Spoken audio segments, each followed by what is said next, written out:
ഐക്യ കേരളത്തിന് വഴിയൊരുക്കി തിരു-കൊച്ചി സംസ്ഥാനം രൂപം കൊണ്ടിട്ട് ഇന്ന് 75 വർഷം. 1949 ജൂലൈ 1-നാണ് തിരുവിതാംകൂർ കൊച്ചി നാട്ടുരാജ്യങ്ങൾ ഒന്നിച്ച് തിരു-കൊച്ചി സംസ്ഥാനമായത്.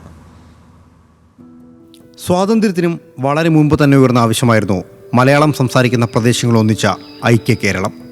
സ്വാതന്ത്ര്യം കയ്യെത്തും ദൂരത്തെത്തിയതോടെ ആ ആവശ്യം ശക്തിപ്പെട്ടു. 1946 ചെറുതുരുത്തി യോഗത്തിന്റെ തീരുമാനപ്രകാരം കെ കേളപ്പന്റെ അധ്യക്ഷതയിൽ 1947 ഏപ്രിലിൽ തൃശൂരിൽ വെച്ച് പ്രഥമ ഐക്യ കേരള സമ്മേളനം വിളിച്ചുകൂട്ടിയപ്പോൾ കൊച്ചി മഹാരാജാവ് പരീക്ഷത്ത് തമ്പുരാൻ നേരിട്ടെത്തി ഐക്യ കേരളത്തെ അനുകൂലിച്ചു. ആലുവയിലും പാലക്കാടുമായി അനുബന്ധ സമ്മേളനങ്ങൾ നടന്നു. സ്വാതന്ത്ര്യാനന്തരം 1949 മാർച്ചിൽ സംസ്ഥാന സംയോജന മന്ത്രാലയത്തിന്റെ സെക്രട്ടറി VP മേനോൻ തിരുവനന്തപുരത്തെത്തി. അന്ന് തിരുവിതാംകൂറിൽ പറവൂർ TK നാരായണപിള്ളയും കൊച്ചിയിൽ ഇക്കണ്ട വാര്യരുമായിരുന്നു പ്രധാനമന്ത്രിമാർ. തിരുവിതാംകൂർ കൊച്ചി രാജാക്കന്മാരുടെ സാന്നിധ്യത്തിൽ ഇരുവരുമായി VP മേനോൻ ചർച്ച നടത്തി. ഏപ്രിലിൽ തിരുവിതാംകൂർ കൊച്ചി ലയനം അംഗീകരിച്ച സർക്കാർ പത്രക്കുറിപ്പിറക്കി. ജൂലൈ 1-ന് തിരുവിതാംകൂർ കൊച്ചി രാജാക്കന്മാർ സംയോജന പ്രമാണത്തിലൊപ്പിട്ടു. തിരു-കൊച്ചി സംസ്ഥാനം രൂപം കൊണ്ടു. തിരുവിതാംകൂർ രാജാവ് പുതിയ സംസ്ഥാനത്തിന്റെ രാജപ്രമുഖനായി. ഇന്നത്തെ ഗവർണർക്ക് തുല്യമായ പദവി. ഉപരാജാപ്രമുഖനായി കൊച്ചി മഹാരാജാവിനെ ചിത്തിര തിരുനാൾ ക്ഷണിച്ചു. എന്നാൽ അധികാര കൈമാറ്റത്തിന് ശേഷം ഒരു പദവിയും ആഗ്രഹിക്കുന്നില്ല എന്നായിരുന്നു പരീക്ഷത്ത് തമ്പുരാന്റെ മറുപടി. മനുഷ്യ സമുദായത്തിന്റെ ആശയങ്ങൾക്കും ആദർശങ്ങൾക്കും മാറ്റമുണ്ടായി കഴിഞ്ഞു.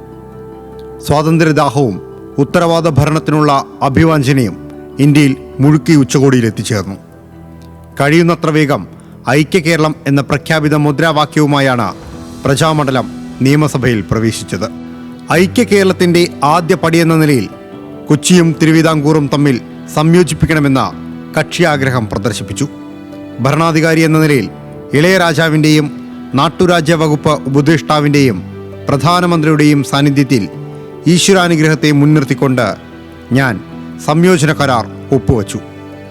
ഭരണത്തലവനെന്ന പദവിയിൽ നിന്ന് ഞാൻ ഒഴിയുകയാണ്.